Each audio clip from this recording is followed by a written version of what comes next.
오늘 암송을 한번 해보도록 하겠습니다. 인간의 타락과 그 결과 시브리서 하면서 자 시작해 보겠습니다. 인간의 타락과 그 결과 시브리서 9장 27절 한 번 죽는 것은 사람에게 정해진 것이요 그 후에 심판이 있으리니 시브리서 9장 27절 말씀. 아멘.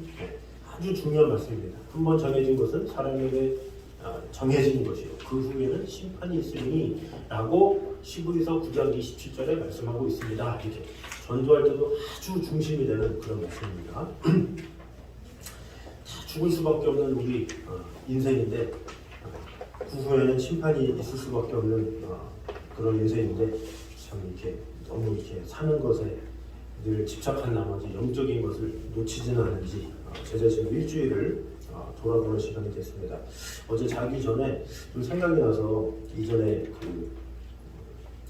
저한테 이제 성악을 가르쳐 주신 선생님이 옛날에 연주했던 게 요즘에 유튜브가 좋잖아요. 그래서 그 연주를 들었어요. 근데 그 연주를 제가 이전에 한참 공부할 때니까 비디오 테이프를 다 복사해가지고 하루에 한 두세 번씩 들었던 것 같아요. 그래서 그거 거의 끊겨질 때까지 한 수백 번을 들었던 것 같아요. 계속 그 1시간짜리 음악회인데 구인의 성악가, 구인의 성악가인데 너무 좋아가지고 계속 들으면서 그 중에 이제 한 분이 저희 선생님이라 그걸 계속 들었던 기억이 있는데 그게 혹시 유튜브에 있나 봤더니 그거는 없는데 그분들 중에 한 분이 아프셔서 8인의 성악가에서 이 노영심의 작은 음악회 그런 프로그램에 나왔던 게 있더라고요. 그래서 그거를 봐서 한 33분 정도 되는데 그거를 보면서 옛날이니까 근데 그러면서 이렇게 추억에 남긴 게 아니라 이분들은 지금 어떻게 되셨을까 생각이 드는 거예요. 왜냐면 제가 이제 20살 때 그거를 봤었잖아요. 근데 지금 이제 거의 한 30년이 되려고 그러니까 이분들 지금 활동을 하시나? 그 당시 때 항상 중경 성악가였고 한창 하시던 분인데 그래서 현재 모습들 몇 분을 이렇게 제가 거의 성함을 다 아니까 이제 찾아가 봤어요. 근데 많이 다 연로하셔가지고 은퇴 기로에 서신 분도 있고 이제는 뭐 활동을 뭔가 하더라도 예전과 다른 그런 게 있고 참 그러면서 참 삶이 참 짧구나 이런 생각이 들어요. 제가 20살 때 한참 이제 활동하시던 분들이 이제는 거의 은퇴 기로에 서서 이렇게 하는 거 보면 참 인생이 참 짧구나. 곧 있으면 참 이 하늘나라에 가는 그런 연약한 존재구나 그런 것을 깨달으면서 오히려 이렇게 그거를 들으면서 좀 마음이 좀 그런 시간이었습니다. 그래서 인간은 참 어쩔 수 없는 존재라는 거, 참 시간이 지나면 참 부족함이 있는 그런 존재라는 거, 그것을 생각하는 게 가끔 더 중요한 것 같아요. 왜냐, 그래야 또 내가 지금 이 현실에서 내가 하나님 앞에 어떻게 살아가야 될지 이렇게 돌아볼 수 있는 그런 계기가 되는 것 같습니다. 자, 그래서 오늘 내용도 그런 겁니다. 한 번 죽는 것은 사람에게 정해진 것인데 그 정해진 그것을 거스르려고 살아가는 많은 사람들이 있는데 우리가 먼저 그런 인간의 삶에 대해서 자꾸 생각을 하고 깊이 있게 묵상을 하면서 어떻게 살아야 될지 돌아봐야 다른 이들한테 그렇게 얘기해 줄 수 있는 거예요. 근데 오늘날의 젊은이들 뭐 어떻게 삽니까? 천년만년 젊은이처럼 젊은이로 마감할 것처럼 살잖아요. 근데 그들에게도 한 번 죽는 것은 사람에게 정해진 것이다. 그 후에는 심판이 있다. 라고 얘기를 해줄 수 있는 그러려면 우리가 먼저 이렇게 와닿는 그런 모습이 있어야 된다는 거죠. 자, 그래서 이 과의 이제 목적을 보면 이 아담과 하와의 원죄와 그 결과를 이해하도록 우리가 이 본문에서 이제 알려주고자 합니다. 그리고 아담의 범죄는 모든 사람의 범죄다. 이것을 깨닫는 게 중요해요. 많은 사람들은 아담의 범죄 그러면 아담이 이기고 인간하고 무슨 소용이 상관이 있느냐 자꾸 얘기하는데 이거 깊은 그런 연결고리가 있고 그 아담의 범죄가 바로 나의 범죄구나 그것을 깨닫는 것이 오늘 본문의 목적입니다. 그리고 죄의 유혹을 이기는 비결을 오늘 보여주고 있고 또 인간의 전적 타락이 무엇을 의미하는지 그것을 한번 보도록 하겠습니다. 우리 서론 부분 우리 다 같이 한번 읽어보도록 하겠습니다. 시작. 인간이 하나님께 범죄하여 철저하게 타락했다는 것을 깊이 인식하는 사람일수록 훌륭한 신앙이 될 수 있다. 왜냐하면 정든 자가 오늘을 찾듯이 죄인임을 아는 자가 예수 그리스도를 부지런히 찾기 때문이다. 현대인들이 가장 듣기 싫어하는 말은 죄인이라는 말이다. 그런데 자신이 죄인임을 진지하게 생각하지 않는 자는 하나님의 사랑을 비웃고 십자가의 죽음을 자신과 전혀 관계없는 것으로 받아들인다. 그러나 자신을 죄인의 죄수로 인식하는 사람은 십자가를 붙들지 아니할 수 없다. 이제 우리는 우리 자신의 원래 모습을 다시 보려고 한다. 하나님이 주시는 구원이 얼마나 절실하게 필요한 상황에 우리가 놓여 있었던가를 다시 되돌아보는 것이다. 아멘. 자, 그래서 이 서론의 내용을 한번 요약해 보면 자신이 이 죄인됨을 인식하는 사람일수록 훌륭한 신앙인이다라는 것을 볼 수가 있죠. 맨 첫 줄에 하나님께 범죄해서 철저하게 타락하였다는 것을 인식하는 사람. 그러니까 진정한 신앙인은 나는 죄인입니다. 이 사도 바울이 그랬잖아요. 내가 죄인 중에 개수입니다. 이렇게 그런 것이 진정한 신앙인이죠. 그런데 세 번째 줄에 뭐라고 그럽니까? 현대인들이 가장 듣기 싫어하는 말은 죄인이라는 말이다. 그러니까 죄인됨을 인정하지 않는 것, 이것이 이 세상 사람들의 풍조다라는 거죠. 자, 그러면서 이제 또 요약해 보면 우리는 얼마나 구원이 절실하게 필요한 죄인인지 이것을 되돌아봐야 된다는 거죠. 하나님의 구원 없이는 우리는 살 수 없는 존재임을 깨닫는 것, 이것이 이 과의 목적이라고 볼 수가 있습니다. 자, 그럼 이제 원제부터 한번 들어가 보도록 하겠습니다. 하나님의 명령을 어긴 사람들에 대해서 우리 창세기 2장 15절에서 17절, 우리 하나님께서 인간에게 주신 최초의 명령은 무엇인가 했는데 그 최초의 명령 2장 15절에서 17절 우리 다시 한번 읽겠습니다. 시작.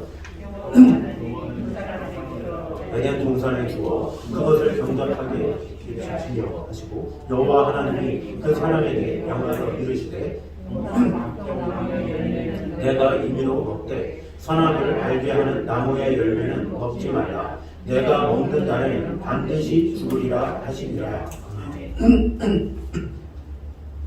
자, 최초의 명령은 뭐라고 그럽니까? 이 선악을 알게 하는 나무의 열매를 따먹지 말라. 이게 최초의 명령이죠.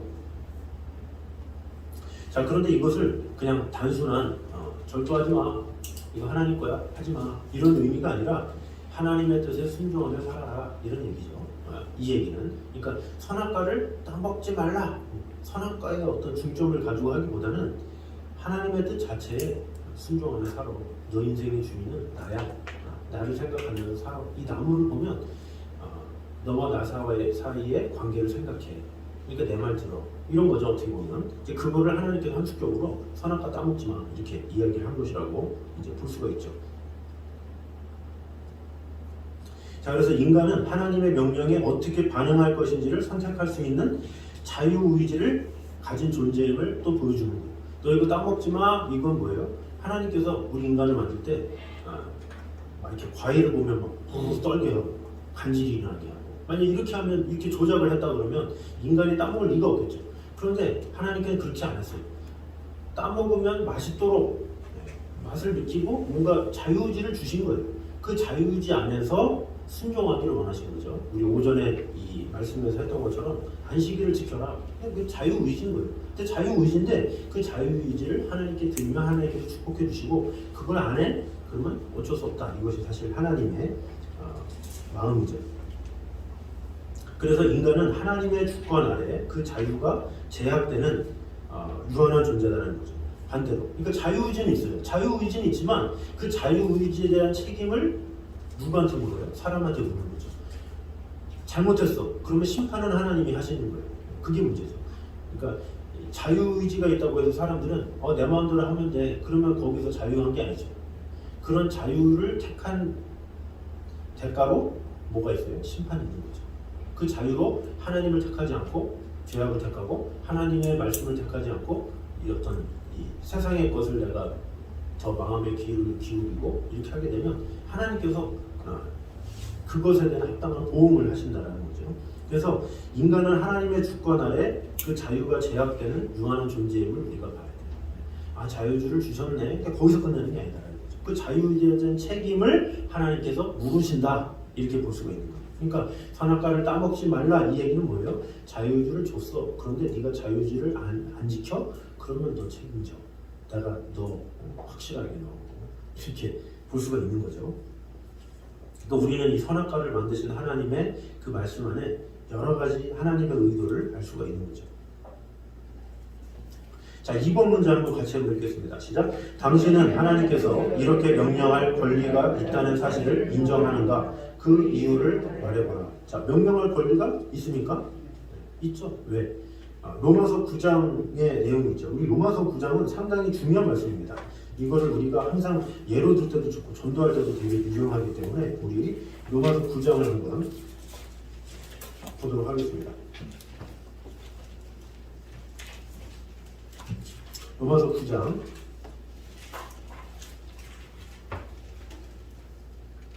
20절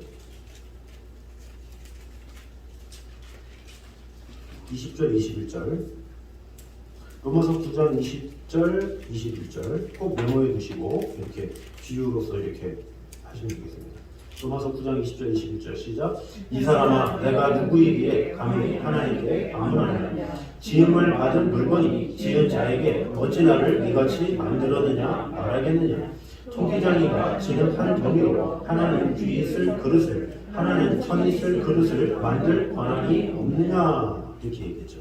자, 하나님께서 토기장이다 이렇게 토기장이 비유를 하시는 거죠. 그래서 토기장이가 지는 한 덩이로 하나는 귀하게 쓸 그릇을 천이 쓸 그릇을 만들 권한이 없느냐 이렇게 말을 하죠. 그러니까 하나님의 주관이다라는 거죠. 인간을 창조 만드셨기 때문에 그 인간을 심판하든지 구원하든지 이런 것은 하나님 마음이다. 하나님의 주권에 있다 이렇게 말을 하는 거죠. 그래서 우리를 창조하신 분이기 때문에 우리에게 명령할 권리가 당연히 있다라는 거죠. 우리 자식도 사실 우리가 낳았지만 우리 겁니까? 아니잖아요. 하나님께서 주신 것이죠. 근데 우리가 낳은 존재임에도 불구하고 하나님의 선물임에도 불구하고 우리는 뭐 하지마 이렇게 명령을 하잖아요. 근데 하물며 우리를 만드시는 하나님은 뭐 당연한 거죠. 그래서 온 세상의 창조주가 이런 명령을 하시는 것은 당연하다라는 거죠. 그러면 원죄는 뭐냐라는 거죠. 원죄는 이 선악을 알게 하는 나무의 열매를 따먹는 행위, 그것 때문에 원죄가 일어났다 이렇게 생각을 하는데, 지금 중요한 것은 뭐냐면 원죄 속에 있는 죄의 본질을 말하는 거예요. 그러니까 이 선악과를 따먹었다라는 건 뭐예요? 하나님의 주권에 도전했다라는 거예요, 인간이. 그래서 하나님의 보호하심을 거절하는 행위를 한 거죠. 그러니까 하나님께서는 선악과 따먹지 마, 이 얘기는 뭐예요? 안 따먹으면 내가 너 보호해줄게, 돌봐줄게 이런 건데, 그걸 따먹었다라는 건 뭐예요? 하나님의 주권을 거절했고, 그리고 나 하나님 보호하심 없어도 살 수 있어요, 이런 거부행위라고 볼 수가 있죠. 그래서 이 죄란 뭐냐? 인간의 독립의지고 자기 주장이라는 거죠. 죄라는 그 자체가 인간의 독립의지, 내가 할 수 있어요, 참견하지 마세요, 내가 한다는 게 최악으로 가는 게 뭐예요? 당신이 뭔데? 이렇게 되는 거죠. 인간이 그렇게 되는 거예요. 이 죄를 범하는 그 자체가 어떻게 보면 하나님의 주권의 그 영향 아래에서 벗어나려고 하는 그런 모습이라고 이제 볼 수가 있죠. 그래서 이 원죄가 무서운 거예요. 아담이 행한 그 죄가 바로 그런 죄였다는 거죠. 자, 그래서 3번에 우리 조상 아담과 하와는 겁도 없이 하나님의 준엄한 명령을 거역했다 그랬죠. 창세기 3장 1절에서 8절 우리 같이 한번 또 보겠습니다. 창세기 3장 1절에서 8절.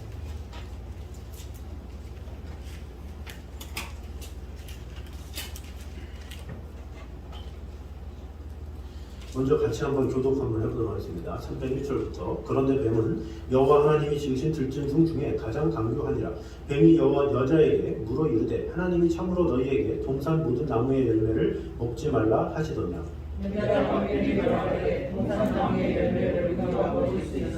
동산 중앙에 있는 나무의 열매는 하나님의 말씀에 너희는 먹지도 말고 만지지도 말라, 너희가 죽을까 하노라 하셨느니라. 너희가 그것을 먹는 날에는 너희 눈이 밝아져 하나님과 같이 되어 선악을 알 줄 하나님이 아심이니라. 여자가 그 나무를 본즉 먹은 짓도 하고 구한 짓도 하고 지혜롭게 하는 만큼 판사지도 하는 나무인지라. 여자가 그 열매를 따먹고 자기와 함께 있는 남편에게도 주매 또 얻으리라. 이에 그들의 눈이 밝아져 자기들이 벗은 줄을 알고 무화과나무 잎을 엮어 치마로 삼았더라. 그날 바람이 불 때 동산에 거니시는 여호와 하나님의 소리를 듣고 아담과 그의 아내가 여호와 하나님의 낯을 피하여 동산나무 사이에 숨은지라. 아멘. 자, 여기 보니까 첫 번째 1번에 뱀이 여자에게 접근한 이유가 무엇인가 그랬죠. 2장 16절에 현장에 하와가 없었다는 것을 염두에 두고 생각하라고 했어요. 자, 뱀이 여자에게 접근한 이유. 하와를 범죄케 하고 하와를 통해서 아담을 범죄케 하기 위해서 이제 뱀은 하와에게 접근한 거죠. 그러니까 계획적으로 접근한 것이라고 볼 수가 있어요. 그러면 왜 뱀은 하와에게 먼저 접근했을까? 이게 제일 중요한 부분이죠. 왜 하와에게 먼저 접근했을까? 그냥 아담한테 얘기하면 될 텐데 왜 하와에게 했을까? 이것을 생각하게 하는데 이 뱀이 생각하기에 하와는 하나님의 말씀에 대한 오해를 하도록 만들기 더 쉬운 대상이다 이런 생각을 했기 때문에 그래요. 근데 왜 쉬울까요? 뭐 여자라서? 직접 안 들어요. 야, 누가 눈이 충혈된 것 같은데 밤새 성경 보고 자, 그죠? 직접 하나님의 명령을 듣지 못했어요. 나중에 남편의 말을 들었죠. 그러니까 선악을 알게 하는 나무의 열매는 따먹지 마라. 이 명령을 들은 것은 아담이다라는 거죠. 그러니까 아담이기 때문에 하와는 직접 안 들었기 때문에 직접 안 들은 사람을 확 이렇게 유혹하는 것이라고 볼 수가 있죠. 근데 이것을 통해서 뭘 할 수 있습니까? 이 간접적으로 하나님의 말씀을 듣는 것이 얼마나 위험한가 이것을 알 수가 있는 거죠. 그래서 가장 안전한 건 뭐예요? 말씀을 직접 듣는 거. 이게 참 중요하죠. 남의 이야기만 듣지 말고 내가 직접 들어야 된다는 거죠. 그러니까 은혜도 그래요. 은혜도 간증이 좋죠. 간증이라는 게 참 좋아요. 근데 간증을 듣다 보면 간증이라는 게 뭐예요? 내가 만난 하나님을 듣는 거잖아요. 자꾸 듣다 보면 그 신앙이 자라다가 내가 직접 안 들었기 때문에 흔들림이 있어요. 그래서 내가 직접 경험해야 돼. 그게 참 중요해요. 그러니까 간증에 자꾸 빠지잖아요. 그러면 간증이라는 것이 어떻게 보면 이렇게 약과 같아요. 이걸 자꾸 먹어야 돼요. 그래서 간증이 있으면 뭔가 힘이 생기는 것 같고, 근데 한계가 있어. 왜? 내가 경험한 게 아니기 때문에. 그래서 금방 흔들려요. 간증으로 인해서 막 신앙생활을 하게 돼요. 그래서 간증도 적절하게 듣고 이렇게 해야지 막 1일부터 30일까지 우리가 11월에 다니엘 기도 한다고 그러지만 다니엘 기도가 간증만 하는 거예요. 30일 동안 간증만 한다 그러면 큰일 나요. 그러면 제가 권하지도 않고 막 이렇게 하지도 않죠. 간증도 있고 말씀도 있고 뭐 연주도 있고 이렇게 하면서 좀 골고루 섭취할 수 있도록 하나님의 말씀을 이렇게 하도록 돕는 거지 무조건 간증만 한다. 그건 뭐예요? 내가 들은 하나님 너희도 알라 이거 아니에요? 근데 이렇게만 너무 이렇게 신앙이 가게 되면 내가 직접 만난 하나님을 잘 못 경험하게 돼요. 그래서 내가 직접 하나님의 말씀을 듣고 그 말씀을 순종해보고 적용해보고 그러면서 하나님을 만나봐야 우리의 마음이 더 새로워진다라는 것을 우리가 알아야 됩니다. 자, 두 번째는 이제 뱀이 얼마나 지혜롭게 여자에게 접근하고 있는가 대화의 내용을 가지고 분석해보라고 했죠. 자, 1절, 4절, 5절 그랬는데 먼저 1절에서는 참으로 너희에게 동산 모든 나무의 열매를 먹지 말라 하시더냐 이렇게 이야기를 하는 거죠. 자, 이렇게 묻는데 이 질문에는 뭐가 있습니까? 모든 나무의 열매를 먹지 말라 하시더냐 이렇게 말을 하죠. 그냥 바로 선악을 알게 하는 나무의 열매를 먹지 말라 하시더냐 이게 아니라 모든 나무의 열매를 먹지 말라 하시느냐 이렇게 얘기를 하는 거죠. 그러니까 이 질문은 뭐냐? 하나님은 너희의 자유를 구속시키는 독재적인 분이 아니냐? 이렇게 볼 수가 있는 거죠. 왜 너를 구속시켜? 왜 너의 자유들을 다 얽매여? 자, 지금 하나님께서는 동산의 모든 실과를 다 허락했어요. 다 허락하고 선악을 알게 하는 나무 그거 하나만 반대했는데 뱀은 모든 나무의 열매를 먹지 말라 그랬어 라고 하면서 마치 아담과 하와 다 누리는 것을 다 무효화시키고 하나님은 이런 모든 것을 다 하지 말라는 식으로 하나님을 완전히 최악의 존재로 이렇게 만든 것이라고 볼 수가 있죠.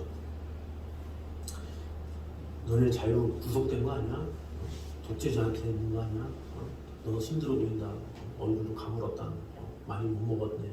하나님은 다 허락했는데 선악 하나 안 먹은 거 가지고 이제 뱀은 모든 나무가 그런 것처럼 이렇게 얘기를 하는 거죠. 자, 그러다가 4절에 뭐라 그러니까 뱀이 여자에게 이르되 너희가 결코 죽지 아니하리라 이렇게 이야기를 하고 있죠.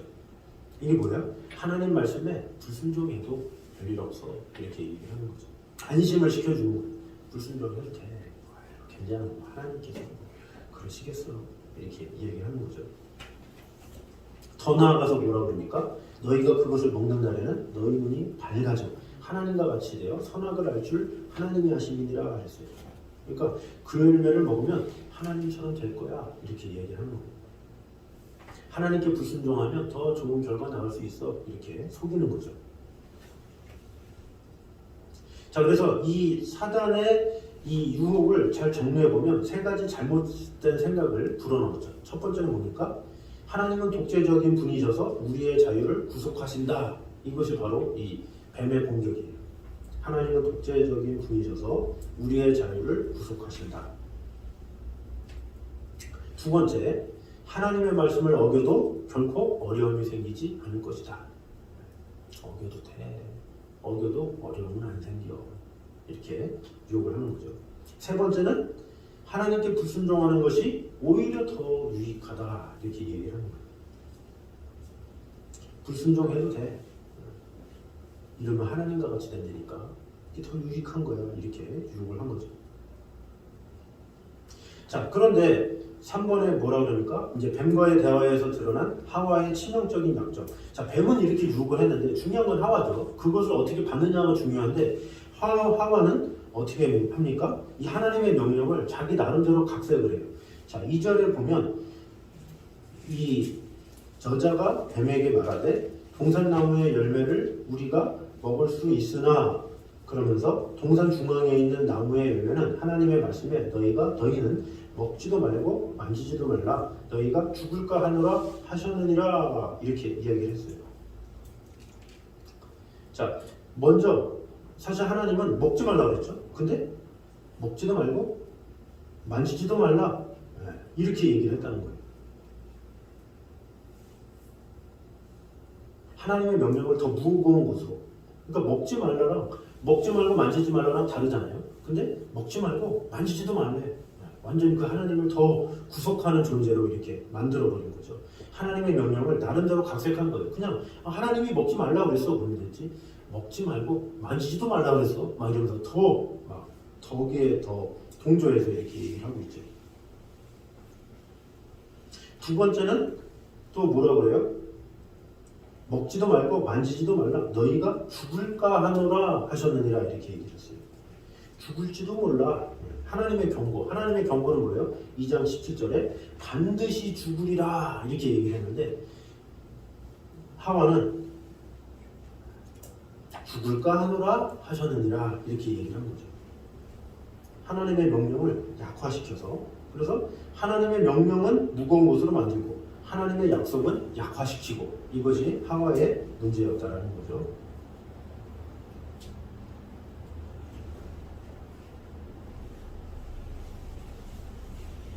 그래서 죄를 짓게 되는 원인이 뭐냐? 우리가 보면 말씀을 무겁게도 만들고 약화시키기도 하고 근데 스스로가 우리가 그렇게 하는 경우가 있어요. 그 말씀을 막 되게 무겁게 여기고 이럴 때도 있고 어떤 말씀은 그냥 가볍게 뭐 여길 때도 있고 이제 그런 것이 우리의 모습 가운데 있다는 것이죠. 그렇게 흔들흔들 하니까 뱀이 뭐라고 해요? 죽을까 하노라 이러니까 4절에 뱀이 여자에게 이르되 너희가 결코 죽지 아니하리라 딱 얘기를 하잖아요. 그냥 하와가 반드시 죽으리라 그랬어. 그러면 이 확신 있게 얘기하면 뱀도 그럴 텐데 죽을까 하노라 그러니까 안 죽어 딱 이제 얘기를 하는 거죠. 그러니까 하와의 치명적인 약점은 이 하나님의 말씀을 그대로 아담에게 들었다 할지라도 그대로 믿고 신념하고 해야 되는데 그것에 대한 흔들림이 있었다는 거죠. 자, 그러면 네 번째 선악과를 따먹기 전에 하와에게 일어났던 내면의 변화 6절에 6절 다 같이 한번 읽겠습니다. 시작. 여자가 그 나무를 본즉 먹음직도 하고 보암직도 하고 지혜롭게 할 만큼 탐스럽기도 한 나무인지라 여자가 그 열매를 따먹고 자기와 함께 있는 남편에게도 주매 그도 먹은지라. 아멘. 자, 여기 보니까 따먹기 전에 하와에게 일어났던 내변의 변화 어땠어요? 먹음직도 하고 보암직도 하고 지혜롭게 할 만큼 탐스럽게 느껴졌다라는 거죠. 그러니까 전에는 관심조차 없었는데 갑자기 뱀의 유혹을 받으니까 갑자기 마음의 변화가 일어나는 거예요. 뱀 이거 먹지 말라 그랬어. 그래? 그동안에는 크게 생각 안 했는데 그러네? 막 이러면서 갑자기 그걸 본 순간 갑자기 보험직도 갑자기 탐스러워지고 막 이렇게 됐더라는 거죠. 자, 그러면 다섯 번째 아담의 잘못은 무엇이냐라는 거죠. 17절 보겠습니다. 아담의 잘못 17절 같이 한번 읽겠습니다. 시작. 아담에게 이르시되 내가 내 아내의 말을 듣고 내가 내게 먹지 말라 한 나무의 열매를 즉 땅은 너로 말미암아 저주를 받고 너는 내 평생에 수고하여야 그 소산을 먹으리라. 아멘. 자, 아담의 잘못은 하나님의 명령보다 하와의 말을 더 신뢰했다는 거죠. 하와의 말, 또 뱀의 말 똑같은 거죠. 그러니까 하나님의 명령보다는 하와나 뱀의 말을 더 신뢰한 것, 이것이 가장 큰 잘못이다라는 거죠.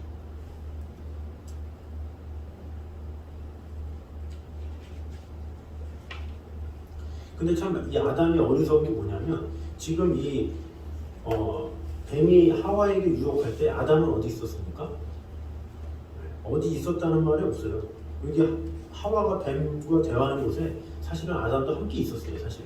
그런데 뱀은 여자한테 먼저 물어본 거죠.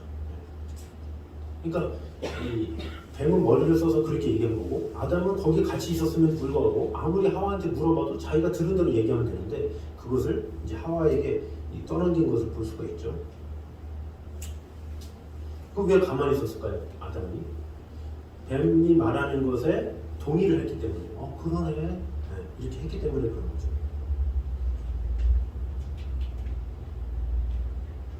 그래서 결국에는 이 아담은 하와와 동일하게 하나님의 명령을 거역한 것이나 마찬가지다 라는 것이죠. 그러니까 하와가 먼저 따먹었고 아담에게 열매를 줬지만 하와가 아담에게 억지로 먹인 게 아니죠.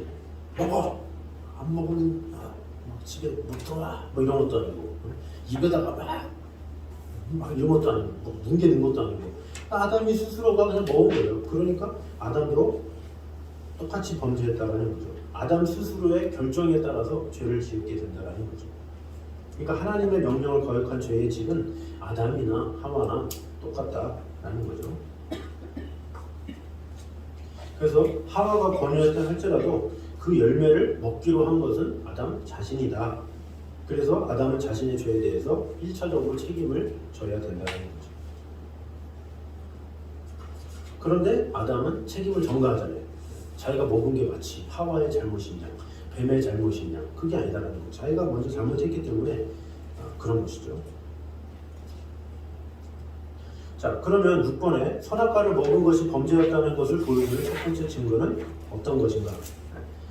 그것이 범죄임을 인간이 스스로 알았죠. 7절과 8절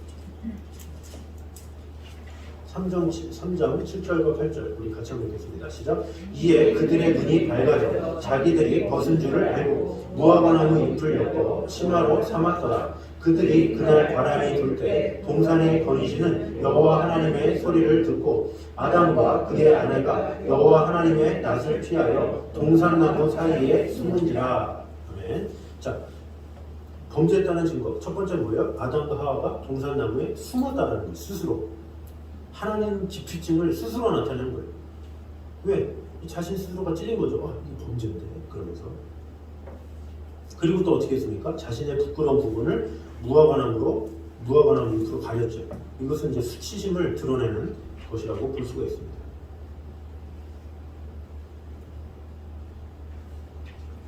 숨은 것과 나무로 가린 것과.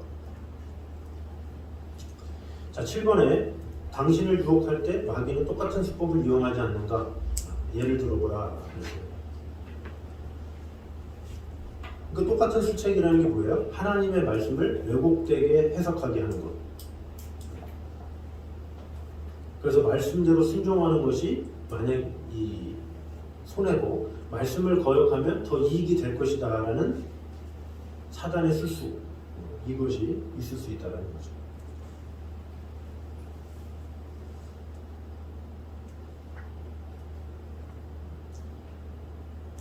그러니까 우리를 유혹할 때, 마귀가 유혹할 때 무서운 게 뭐냐면 하나님의 말씀으로 유혹한다는 거예요. 마귀가 그냥 먹지 마 막 그러면서 바로 한 게 아니라 하나님께서 이렇게 하지 않았느냐 막 그러면서 언급을 하죠. 마태복음 4장에 예수님께서 금식하실 때 사단이 뭐라고 그래요? 하나님의 말씀을 근거로 그 말씀에 기초해서 시험을 내요.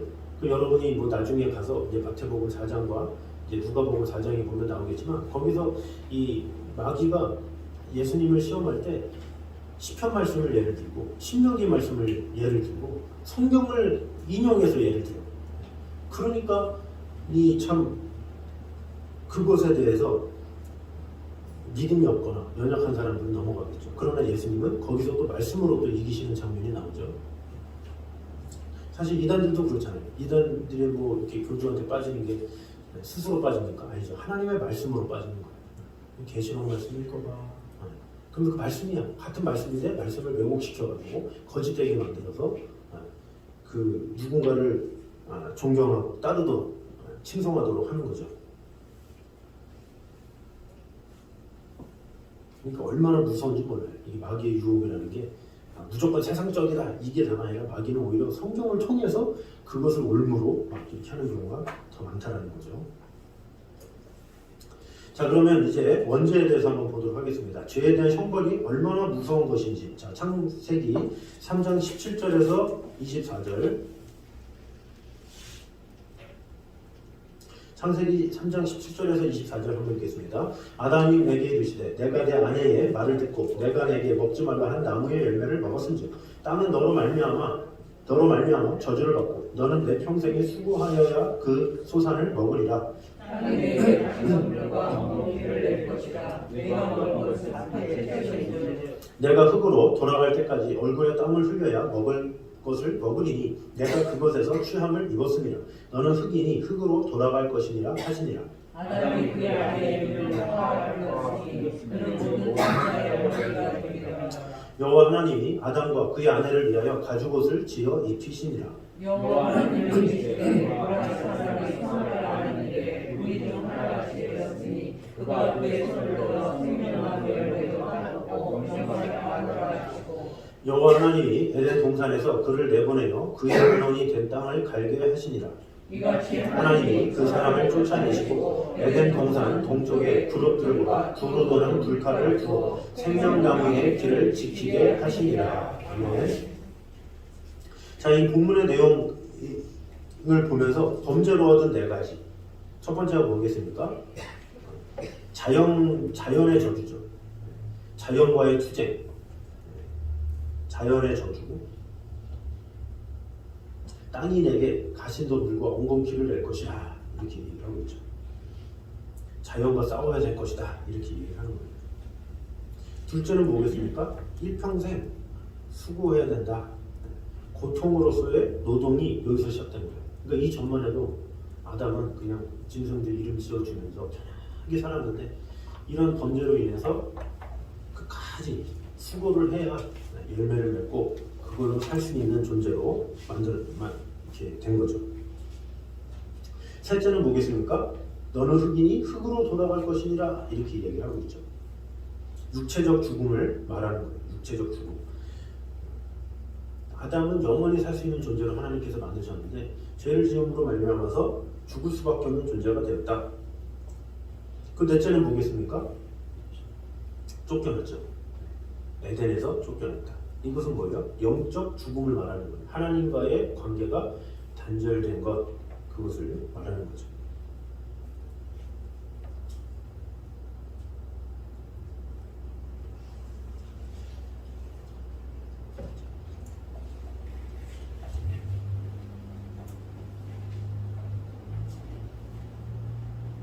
자, 그래서 지금 읽었던 그 4번의 내용은 범죄에 대한 형벌이에요. 그리고 이 다음에 우리가 봐야 될 5번은 그 중에서도 가장 심각한 형벌인 삼중 죽음에 대해서 이제 다루고 있습니다. 5번 문제를 보면 범죄로 인해 피할 수 없게 된 인간의 상징적인 죽음을 말해보라 그랬어요. 자, 에베소서 2장 1절 우리 한번 읽겠습니다. 에베소서 2장 1절 뭐 대부분 다 써보셨죠? 우리 2장 1절 같이 한번 읽겠습니다. 시작. 그는 허물과 죄로 죽었던 너희를 살리셨도다. 자, 허물과 죄로 죽었던 이거 뭐예요? 영적인 죽음을 말하죠. 하나님과의 단절된 이것을 말하는 겁니다. 그러니까 범죄로 인해서 우리 인간들은 영적인 죽음에 이르게 되었다. 하나님과 단절된 존재가 되었다. 이렇게 말하는 거죠. 자, 영적인 죽음 두 번째는 뭐냐? 우리가 암송했던 시브리서 9장 27절 우리 한번 암송해 보겠습니다. 시작. 한번 죽는 것은 사람에게 정해진 것이요 그 후에는 심판이 있으리니. 아멘. 자, 육체적인 죽음을 말하는 거예요. 영과 육이 분리된 이것을 말하는 거죠. 앞에는 하나님과 단절된, 여기는 영과 육이 분리된 그것을 말하는 거죠. 앞에는 영적인 죽음, 여기서는 육체적인 죽음. 그리고 그 후에는 심판이 있으리니 이렇게 얘기하고 있죠. 영원한 죽음까지 얘기하는 거예요. 하나님과 영원히 절교되는 심판, 이것을 말하는 거죠.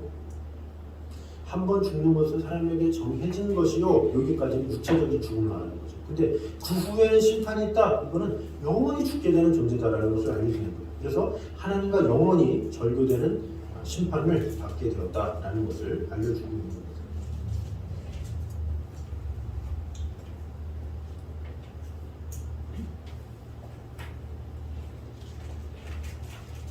자, 당신은 죄를 짓는 일이 얼마나 무서운가를 다시 한번 깨달을 필요가 있다고 보이지 않는가 그랬죠. 우리는 죄에 대한 민감성이 절실하게 요구되는 시대를 살고 있죠. 그래서 큰 죄든 작은 죄든 죄는 우리 영혼을 판별로 이끌기 때문에 우리는 항상 이 죄를 짓는 게 얼마나 무서운가를 생각하며 인식하면서 나가야 되겠죠. 그래서 이 6번 지금 푼 것은 죄를 짓는 것이 얼마나 무서운 결과를 맞게 되는가 그것을 지적하고 있고 그 결과 중에 가장 무서운 게 뭐냐? 그 죄가 후손에게 미친다라는 거예요.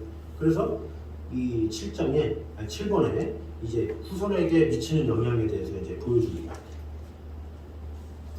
아담의 대표성이 나오는데 먼저 한 사람이 지은 죄가 그 손에게 미친 영향은 무엇인가 그랬어요. 자, 우리 로마서 5장을 한번 보겠습니다.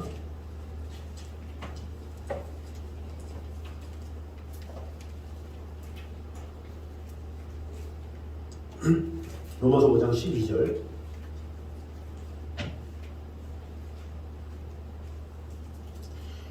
로마서 5장 12절 같이 읽겠습니다. 시작. 그러므로 한 사람으로 말미암아 죄가 세상에 들어오고 죄로 말미암아 사망이 들어왔나니 이와 같이 모든 사람이 죄를 지었으므로 사망이 모든 사람에게 이르러니라. 아멘. 자, 그리고 17절 한번 보겠습니다. 17절 시작. 한 사람의 범죄로 말미암아 사망이 그 한 사람을 통하여 왕노릇하였은즉 더욱 은혜와 의의 선물을 넘치게 받는 자들은 한 분 예수 그리스도를 통하여 생명 안에서 왕노릇하리로다. 아멘. 자, 한 사람 아담의 죄로 말미암아 죄가 세상에 들어오고 사망이 들어왔다라는 말씀이죠. 그래서 모든 사람이 죄를 짓고 사망이 모든 사람에게 이르게 되었다. 이것이 지금 로마서 5장의 핵심입니다. 자, 그런데 우리가 볼 수 있는 게 어떻게 아담 한 사람의 죄가 모든 사람에게 영향을 미칠 수 있었냐라는 거죠. 아담 한 사람인데 왜 그게 나랑 무슨 상관이지? 이런 생각을 하는 경우가 많죠. 왜 그러겠습니까? 아담은 인류의 대표였기 때문에 처음 하나님께서 아담을 만드셨다고 그러는데 제가 이전에도 한번 언급했지만 아담이라는 뜻이 뭐라고 했어요? 사람이라는 뜻을 그렇죠. 네.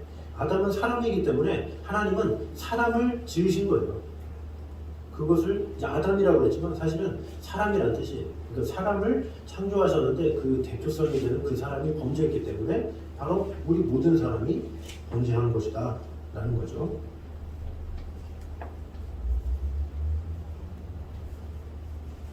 자, 그래서 8번 문제를 보면 더 이해가 갑니다. 아담 한 사람의 범죄가 그의 후손 모두의 범죄였다는 사실을 뒷받침해 줄 할 수 있는 실제적인 증거, 그 증거를 몇 가지 생각해 보라고 했어요. 자, 아담에게 내리신 그 형벌이 우리에게 적용되냐 안 되냐에 따라서 알 수가 있는 거죠.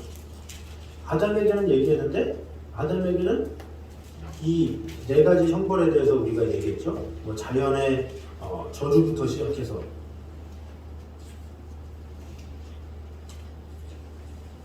또 일평생 수고하고 흙으로 돌아가고 하나님과의 관계가 단절되고 이것이 우리에게 적용되냐 안 되냐에 따라서 알 수 있는 거예요. 만약에 아담은 적용되는데 우리는 적용 안 된다. 그러면 아담의 원죄와 우리는 상관이 없어요. 그런데 아담에게 적용되는데 우리에게 동일하게 적용된다? 그러면 우리에게 분명히 끼치는 거죠. 자, 그러면 아까 우리가 나눴던 자연의 저주는 우리도 동일하게 당하죠. 그죠? 이 자연이라는 것은 뭐 자연 만물을 통해서 해를 입는 것도 마찬가지고 어떤 재난적인 것 이런 것까지 다 포함할 수가 있어요. 우리 인간은 죄로 말미암아서 자연의 재해나 무슨 이렇게 주위의 환경이나 이런 것들 때문에 목숨을 잃는 경우가 많잖아요. 근데 지금 아담뿐만 아니라 지금 우리도 똑같이 그렇게 당할 때가 많다라는 거죠. 또 일평생 수고하는 거 아담만 그렇습니까? 아니죠. 우리도 동일하게 일평생 수고해야 살 수 있도록 우리도 그런 환경이에요. 똑같은 상황이죠. 아담은 흙으로 돌아간다는데 우리는 흙으로 안 돌아갑니까? 동일하게 돌아가죠. 왜? 아담이 범죄했기 때문에 우리도 동일하게 적용됐기 때문에 우리도 흙으로 돌아가는 거예요. 그리고 아담이 에덴에서 쫓겨났다? 영적인 죽음으로 하나님과의 관계가 단절되었다? 우리 인간도 마찬가지예요. 우리 인간도 원죄를 가졌기 때문에 하나님과의 관계가 단절된 거예요. 그래서 우리는 예수 그리스도로 말미암아 이 단절된 것을 다시 이어주는 그런 통로로서 우리가 변화되어야 되는 것이 필요한 거죠. 그러니까 아담에게 내리신 형벌들이 우리에게 동일하게 있는 것을 보면 아담의 원죄가 우리에게도 동일하게 적용됐구나 이렇게 알 수가 있는 거죠. 그래서 이 형벌은 아담 개인만 겪는 것이 아니라 모든 아담의 자손들에게도 미치는 그런 형벌이었다라는 거죠.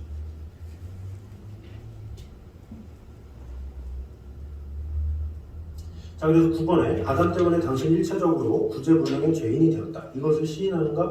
그리고 이것의 거부 반응이 생기지 않은가? 뭐 여기 계신 분들은 당연히 아멘 하겠지만 세상에 많은 사람들은 거부하죠. 아담이 지은 죄는 내가 뭔 상관이야 이렇게 하는 경우가 많아요. 자, 구제불능의 죄인이 되었다. 이것은 이 전적 타락을 말하는 인간은 참 연약하고 죽을 수밖에 없는 존재구나. 이것을 이야기하는 건데 이 문제에서 그 전적인 타락의 인간의 모습을 이제 10번부터 이제 말씀하고 있습니다. 우리가 십계명에서도 얘기했잖아요. 뭐 카톨릭하고 기독교의 뭐 차이만 얘기하면서 카톨릭은 뭐 성 뭐 이렇게 해서 되게 사람들을 숭배하는 계급으로 만드는 그런 것이 있지만 우리 기독교는 뭐라고 했어요? 전적인 타락 그런 것이 바로 우리 성경에서 사실은 말하고 있는 것이죠. 자, 인간이 어느 정도 타락했는가? 로마서 3장 9절에서 18절에 이렇게 나오고 있습니다. 이 로마서 3장도 여러분이 항상 중요하게 여겨서 이 말씀들로 이렇게 뭔가 복음을 전하기도 좋고 인간의 상태가 되게 잘 나와 있는 게 로마서 3장이기 때문에 잘 깊이 있게 보시면서 하면 좋겠습니다. 자, 로마서 3장 9절에서 18절 9절 제가 읽겠습니다. 그러면 어떠하냐? 우리는 나으냐? 결코 아니라 유대인이나 헬라인이나 다 죄 아래 있다고 우리가 이미 선언하였느니라. 기록된 바 의인은 없나니 하나도 없으며 깨닫는 자도 없고 하나님을 찾는 자도 없고 다 치워서 함께 유익하게 되고 선을 행하는 자도 없나니 하나도 없도다. 그들의 목구멍은 열린 무덤이요 그 혀로는 속임을 일삼으며 그 입술에는 독사의 독이 있고 그 입에는 저주와 악독이 가득하고 그 발은 피 흘리는데 빠른지라 화평과 회생이 그 길에 있어 평강의 길을 알지 못하였고 그들의 눈앞에 하나님을 두려워함이 없느니라 함과 같으니라. 아멘. 자, 여기 보면 먼저 뭐가 있다고 했어요? 10절에서 예외 없는 타락이랬죠. 예외 없는 타락. 의인은 없느니 하나도 없으며 이렇게 얘기하고 있죠. 자, 이 의인을 우리가 잘 알 필요가 있어요. 의인은 하나님의 기준에서 의인을 말합니까? 사람의 기준에서 의인을 말합니까? 여기서 말하는 의인. 의인은 원한이 하나도 없으며, 근데 되게 많은 사람들은 의인이 없어 막 얘기하면서 하지만 그건 사람의 생각이다라는 거죠. 하나님의 관점을 얘기하는 거예요. 하나님 보시기에 의인은 없고 엄남이 하나도 없다라는 거죠. 하나님의 관점을 얘기하는 거예요. 하나님의 기준에서 의인이냐 아니냐를 봐야지. 이제 이 세상 사람들은 나보다 좀 나면 대단한 사람, 더 뭔가를 하면 더 높은 사람, 이렇게 보는 게 사람의 생각이죠. 그러나 하나님은 아니다라는 거죠. 하나님의 관점은 모든 인간은 다 똑같다, 똑같은 죄인이다, 이렇게 이야기를 하는 거예요. 거기다가 11절 12절에 깨닫는 자도 없으며 하나님을 찾는 자도 없고 다 치우쳐 함께 무익하게 되고 선을 행하는 자는 없나니 하나도 없도다, 이렇게 얘기하고 있어요. 그러니까 하나님을 찾는 자가 없다 11절에 나오고 선을 행하는 자가 없다 12절에 말하는 거예요. 자, 여기서 말하는 선을 행한다라는 것도 뭐예요? 하나님 기준에서의 선입니까? 사람 기준의 선입니까? 하나님 기준에서의 선이겠죠. 하나님 기준에서 보는 그 선. 그러니까 사람의 눈에 보이기에 선하다 할지라도 하나님께 의존하지 않거나 하나님께 영광을 돌리지 않는다면 궁극적인 선이 아니다라는 거죠. 그러니까 세상의 사람들은 어떤 연예인이 어떤 양로원에 기부를 했어요. 예를 들어서 3억을 기부합시다 한다 해서 했어. 근데 사람들 보기에는 선이죠. 와, 선. 근데 그 마음을 보시는 분이 하나님이야. 그 마음 가운데 정말로 그들을 도우려는 뭔가 이것을 통해서 하려는 마음을 갖고 있느냐, 온전한 마음을 갖고 있느냐는 하나님만이 아세요. 그리고 또 문제는 그렇게 기부를 했는데 이것이 하나님의 영광을 위한 것이 아니라 자기 이름을 위한 것이다, 뭔가 자기 영광을 위한 것이다, 그러면 또 하나님의 기준에서 선은 아닌 거예요. 그러니까 우리 인간은 무조건 뭘 도와주고 뭘 하고 뭘 이렇게 하면 무조건 좋은 것처럼 생각하지만 하나님은 그 마음을 보시기 때문에 전기까지 보시는 분이기 때문에 우리가 하나님 기준에서의 성인인지 그것을 우리가 분명히 알아야 된다는 거죠. 자, 그리고 13절에서 15절은 영과 육의 완전한 오염이 나와 있습니다. 우리 13절에서 15절 보니까 그들의 목구멍은 열린 무덤이요, 그 혀로는 속임을 일삼으며 그 입술에는 독사의 독이 있고 그 입에는 저주와 악독이 가득하고 그 발은 피 흘리는데 빠른지라, 이렇게 얘기하고 있죠.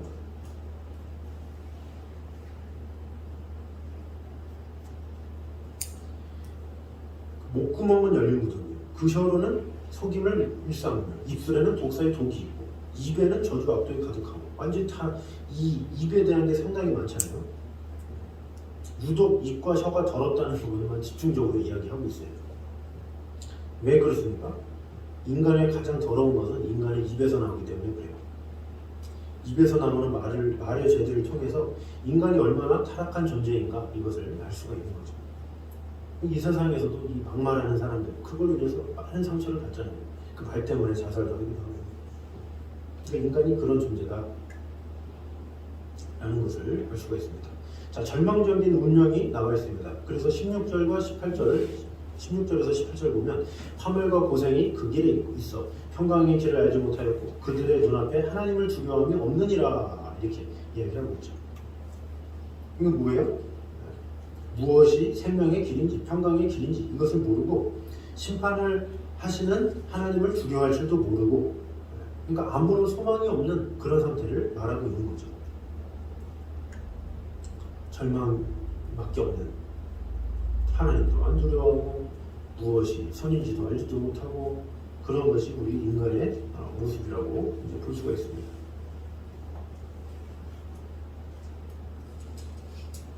여기 17절에 평강의 길을 알지 못한다. 그런데 평강의 길이 뭐겠습니까? 당연히 이제 구원과 행복의 길, 이런 것을 말하는 거죠. 그러니까 구원과 행복의 길이 무엇인지 알지 못한다는 거죠. 그러니까 구덩이에 빠졌는데 그 구덩이에서 빠져나오려면 어떻게 해야 되는지 그걸 조차를 모르는, 이것이 바로 절망적인 운명이에요.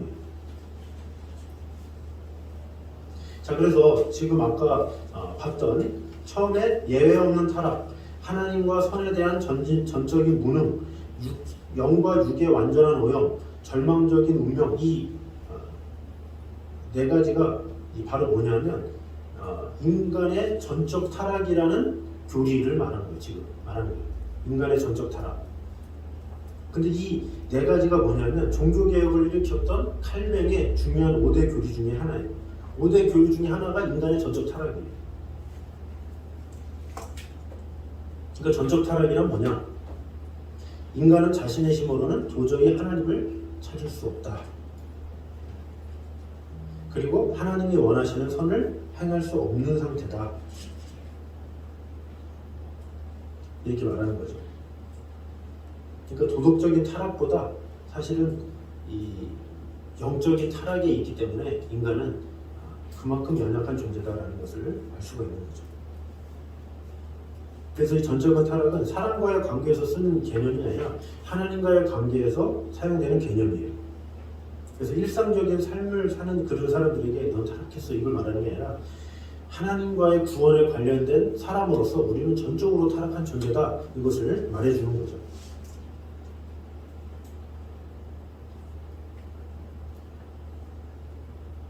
자, 11번에는 이렇게 말합니다. 당신은 어떤 경우에 이 정도로 죄인이 되었다는 사실을 느낍니까? 이것을 느낀 자만이 겸손하죠. 난 죄인이구나. 난 죽을 수밖에 없는 존재야. 이것을 깨닫는 순간 하나님께서 은혜 주시는 거죠. 자, 12번 우리 문제 같이 한번 읽겠습니다. 시작. 빌립보 선무서의 간수는 죄인된 인간이 마땅히 던져야 할 질문을 대신 던지고 있다. 그 질문이 무엇이며 이 심각한 인생 본연의 문제에 대한 하나님의 대답은 무엇인가? 자, 사도행전 16장 보겠습니다. 16장 30절 31절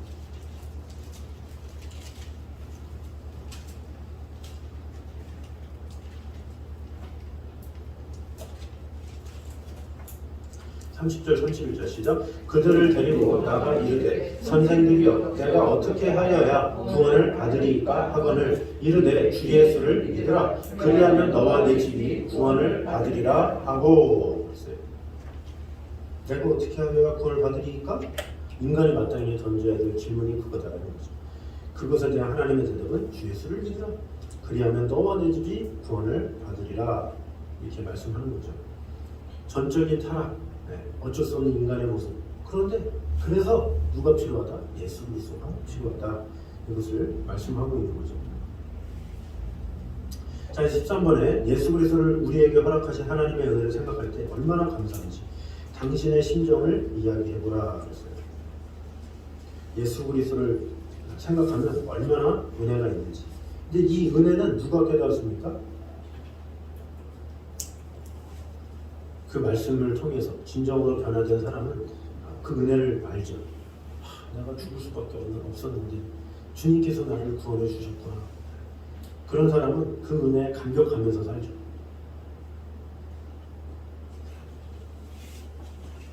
또 반대로 우리는 이렇게 생각해야 돼요. 나에게 이런 감격이 있는가? 한번 생각을 해봐야 돼요. 감격을 잃어버리면 예배를 소홀하게 되고 하나님 말씀을 불순종하게 되고 또 어떤 영적인 것에 대해서 관심이 없어지죠.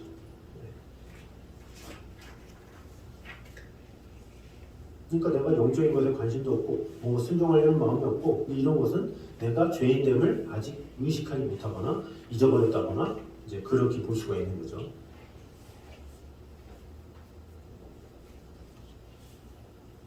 자, 그래서 마지막 요약을 한번 해보도록 하겠습니다. 1번부터 6번까지 있죠.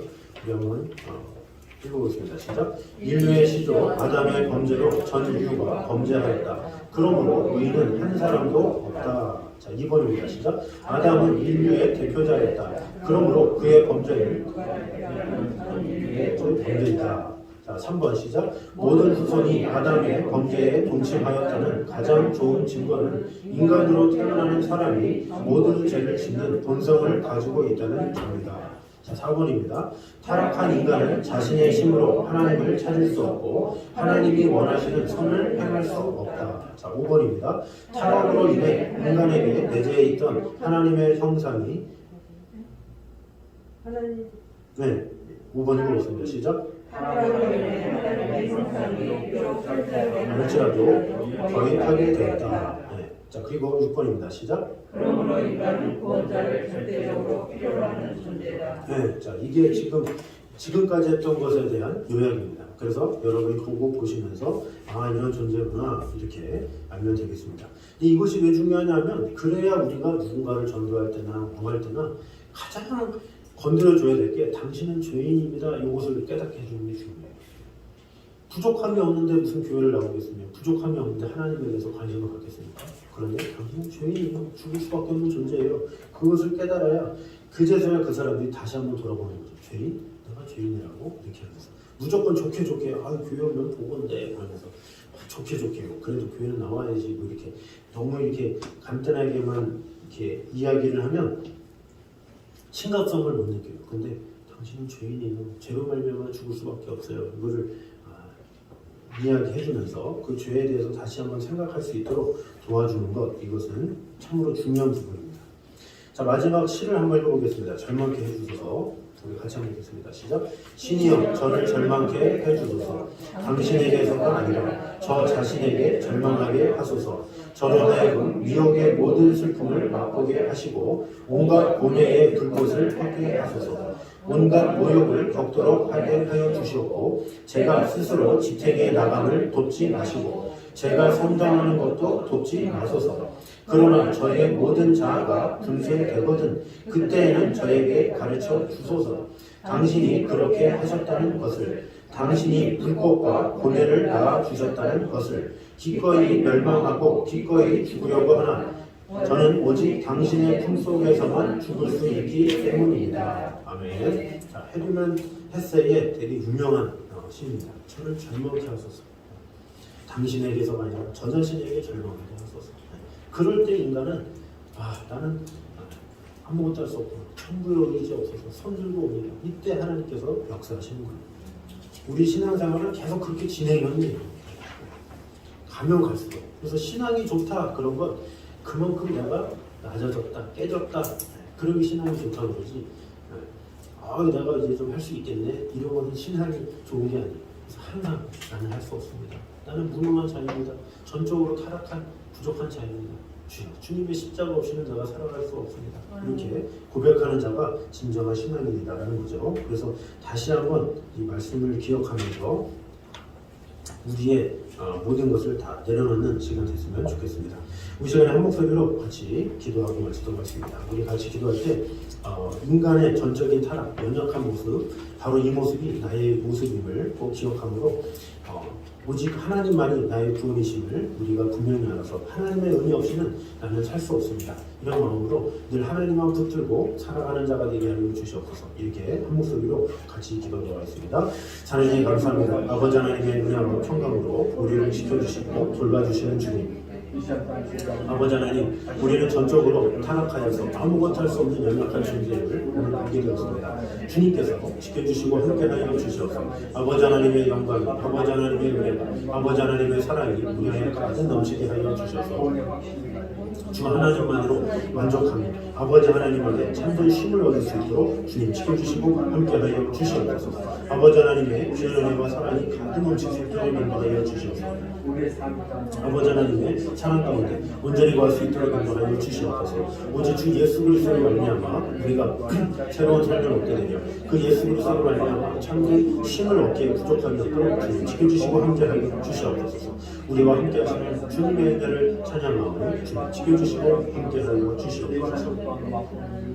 찬양해주니 감사합니다. 아담의 범죄로 말미암아 우리는 죽을 수밖에 없는 존재, 연약한 존재가 되었습니다. 타락한 인간은 자신의 힘으로 하나님을 찾을 수 없고 하나님이 원하시는 선을 행할 수 없는 연약한 자들입니다. 그래서 이 타락으로 인해 하나님의 형상이 파괴된 이런 우리의 모습이 있음을 오늘 보게 되었습니다. 그래서 우리는 예수 그리스도가 필요합니다. 그분이 오셔야 돼요.